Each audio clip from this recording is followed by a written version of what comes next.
Hello दोस्तों, learning by doing पे मैं प्रियंका आपका स्वागत करती हूं। और जैसा कि आपके सामने है, ये है सामान्य जागरूकता यानी जीके जीएस से संबंधित question practice set number 24। Question start करें उससे पहले अगर आप हमारे चैनल पे नए हैं तो वीडियो को लाइक कर चैनल को सब्सक्राइब कर आल का बटन प्रेस कर दे ताकि डेली के आने वाले जो वीडियो हैं आपको ईजिली मिल सके।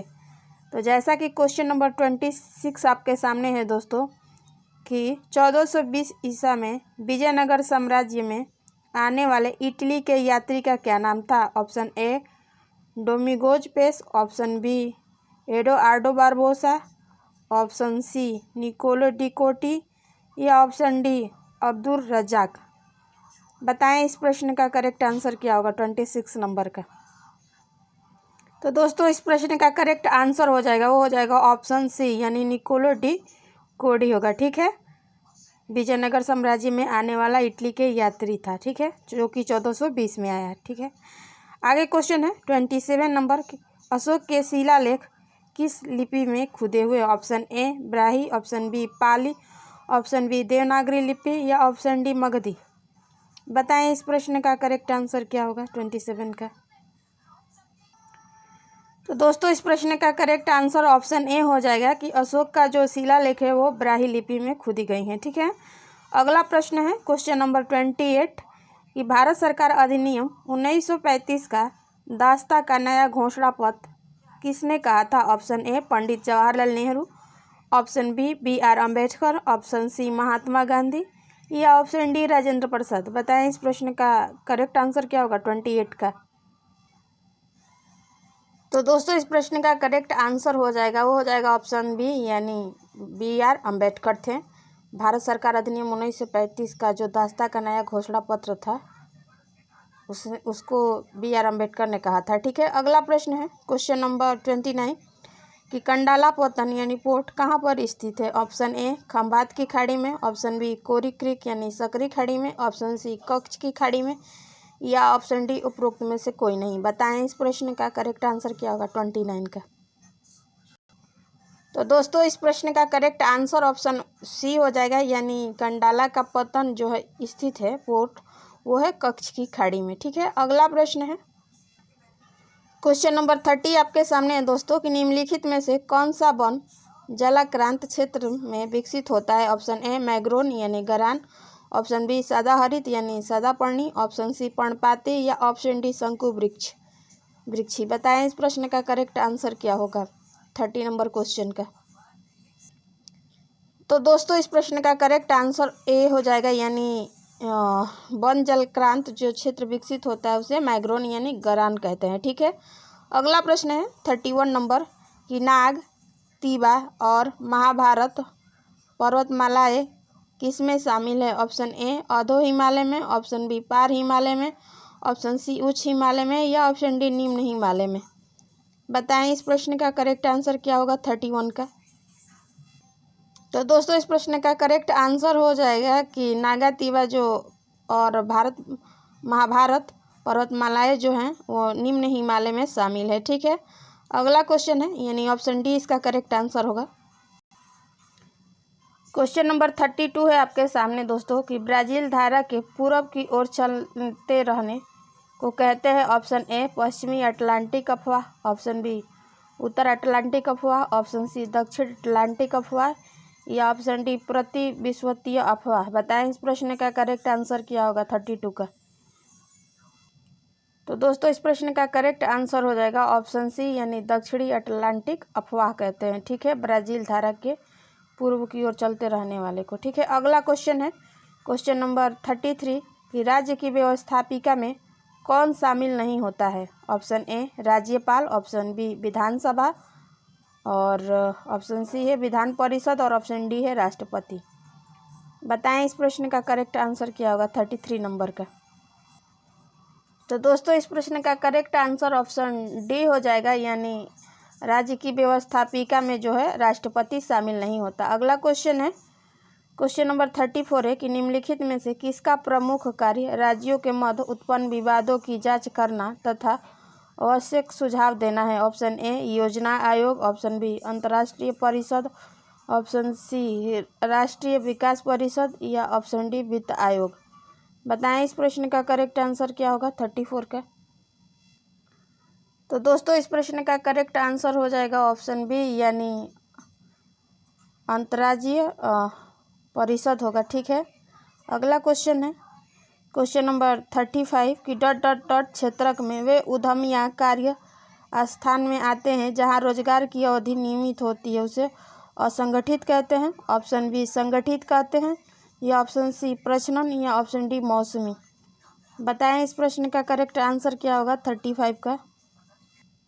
तो दोस्तों इस प्रश्न का करेक्ट आंसर हो जाएगा कि ऑप्शन बी यानी संगठित क्षेत्रक में वो उद्यम या कार्य स्थान आते हैं जहां रोजगार की अवधि जो है नियमित होती है। ठीक है, अगला क्वेश्चन है क्वेश्चन नंबर 36 आपके सामने, वो है कि प्रत्यक्ष करों के मामले में अदायगी दायित्व और कर का अंतिम भार किस पर स्थित होता है। वह ऑप्शन ए वह व्यक्ति जिस पर अधिरोपित किया जाता है। ऑप्शन बी वह व्यक्ति जिस पर यह आधार अधिरोपित नहीं किया जाता। ऑप्शन सी है कर विभाग पर जो कर एकत्रित करता है, या ऑप्शन डी इन दोनों पर जिन पर यह अधिरोपित किया गया है और जिन पर अधिरोपित नहीं किया गया है। बताएं 36 का क्वेश्चन करेक्ट क्या होगा। तो दोस्तों इस प्रश्न का करेक्ट आंसर ऑप्शन ए हो जाएगा यानी प्रत्यक्ष करों के मामले में अदायगी दायित्व और कर का अंतिम भार जो स्थित होता है वह व्यक्ति जिस पर यह अधिरोपित किया गया है। ठीक है, अगला क्वेश्चन है क्वेश्चन नंबर 37 है आपके सामने कि दहन एक है। ऑप्शन ए भौतिक और रासायनिक प्रक्रिया है। ऑप्शन बी जैविक प्रक्रिया है। ऑप्शन सी भौतिक प्रक्रिया है। ऑप्शन डी रासायनिक प्रक्रिया है। बताएं इस प्रश्न का करेक्ट आंसर क्या होगा 37 का। तो इस प्रश्न का करेक्ट आंसर ऑप्शन डी हो जाएगा दोस्तों कि दहन एक रासायनिक प्रक्रिया है। ठीक है, अगला क्वेश्चन है 38 नंबर कि निम्नलिखित में से कौन सा कार्बन का रूप नहीं है। ऑप्शन ए काजल, option B hematite, option C graphite या ऑप्शन डी चारकोल। 38 क्वेश्चन का करेक्ट आंसर बताएं। तो दोस्तों इस प्रश्न का करेक्ट आंसर हो जाएगा ऑप्शन बी यानी कार्बन का जो एक रूप नहीं है वो है बी यानी हेमाटाइट है। ठीक है, अगला क्वेश्चन है 39 नंबर बरसात के दिन जल पर छोटी तैलीय परतों में चमकीले रंग दिखाई देते हैं, ये किसके कारण होते हैं। ऑप्शन ए प्रकीर्णन, ऑप्शन बी परिक्षेपण, ऑप्शन सी अपवर्तन या ऑप्शन डी ध्रुवण। बताएं 39 नंबर क्वेश्चन का करेक्ट आंसर क्या होगा। तो दोस्तों इस प्रश्न का करेक्ट आंसर हो जाएगा कि बरसात के दिन में जल पर छोटी तैलीय परतें में चमकीले रंग दिखाई देते हैं, वो परिक्षेपण के कारण दिखाई देते हैं। ऑप्शन बी इसका करेक्ट आंसर हो जाएगा।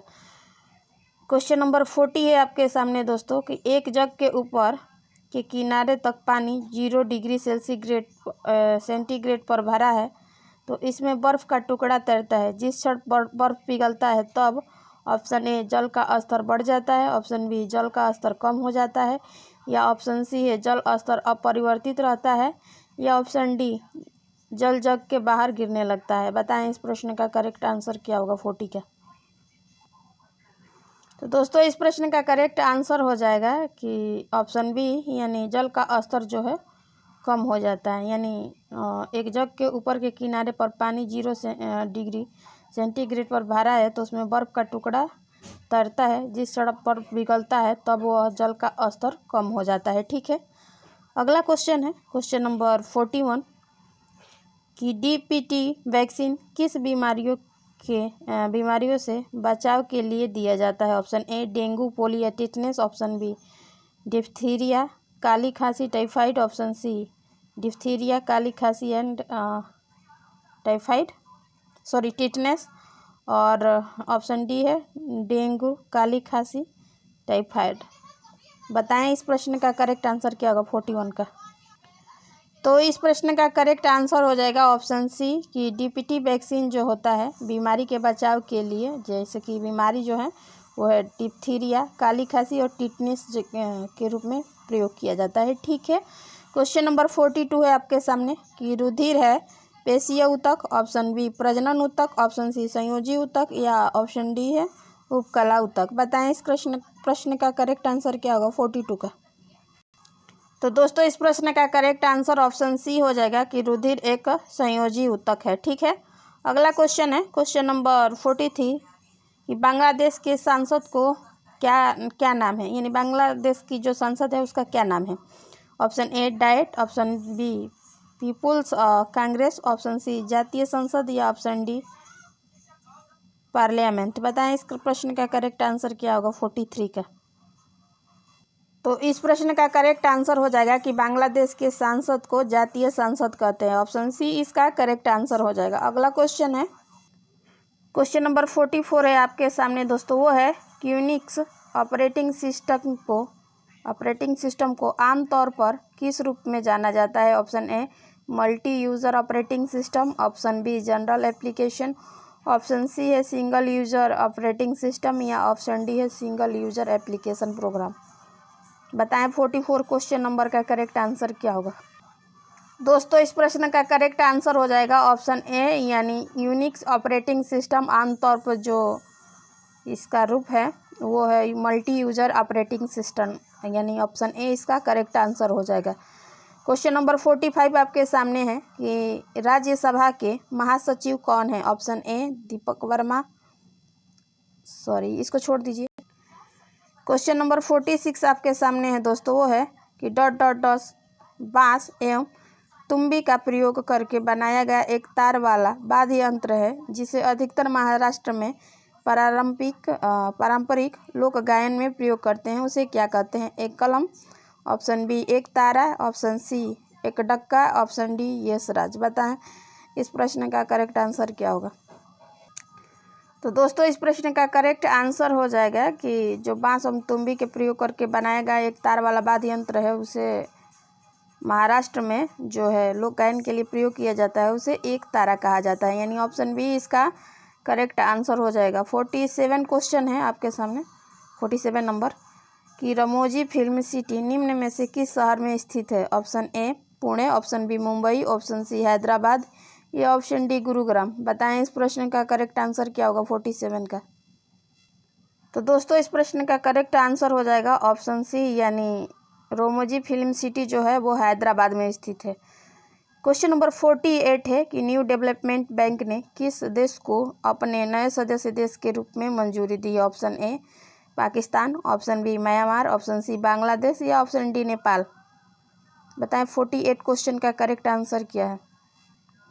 तो दोस्तों इस प्रश्न का करेक्ट आंसर हो जाएगा कि न्यू डेवलपमेंट बैंक जो है वो ऑप्शन सी, यानी बांग्लादेश के जो नए सदस्य के रूप में मंजूरी दी है, इसका ऑप्शन सी इसका करेक्ट आंसर हो जाएगा। क्वेश्चन नंबर 49 है आपके सामने कि निम्न में से कौन सा सैटेलाइट रोधी मिसाइल है। Option A Prithvi, option B Sagarika, option C Agni 4 या ऑप्शन डी है अग्नि 5। बताएं इस प्रश्न का करेक्ट आंसर क्या होगा 49 का। तो दोस्तों इस प्रश्न का करेक्ट आंसर हो जाएगा ऑप्शन डी, यानी सैटेलाइट रोधी मिसाइल जो है वो अग्नि 5 है। ठीक है, क्वेश्चन नंबर 50 आपके सामने है द गोल्डन हाउस पुस्तक के लेखक कौन है। Option A Salman Rushdie, option B Michel Bussi, option C Saurabh Dugal, option D Tanu Pech. बताएं इस प्रश्न का करेक्ट आंसर क्या होगा 50 नंबर क्वेश्चन का। तो इस प्रश्न का करेक्ट आंसर हो जाएगा ऑप्शन डी ए, यानी द गोल्डन हाउस पुस्तक के लेखक जो है वो सलमान रुश्दी है। ठीक है, और इस तरह 20 क्वेश्चन प्रैक्टिस सेट नंबर 24 के साथ 25 क्वेश्चन के साथ कंप्लीट होता है। आई होप कि आगामी परीक्षा में इस क्वेश्चन से काफ़ी आपको मदद मिलेगी। अगर आप हमारे चैनल पर नए हैं तो वीडियो को लाइक कर चैनल को सब्सक्राइब कर ऑल का बटन प्रेस कर दे ताकि डेली के आने वाले जो वीडियो हैं आपको ईजिली मिल सके। और दोस्तों अपने फ्रेंड, कॉलिंग्स, पेयर, रिलेटिव जिनसे जुड़े हुए हैं उनके यहाँ ये वीडियो शेयर करें ताकि इस कंटेंट का प्रॉफिट और भी अदर लोगों को हो सके। तो फिर मिलेंगे नेक्स्ट वीडियो के साथ ऐसे ही क्वेश्चन प्रैक्टिस के साथ। तब तक के लिए धन्यवाद। आपका दिन मंगलमय हो।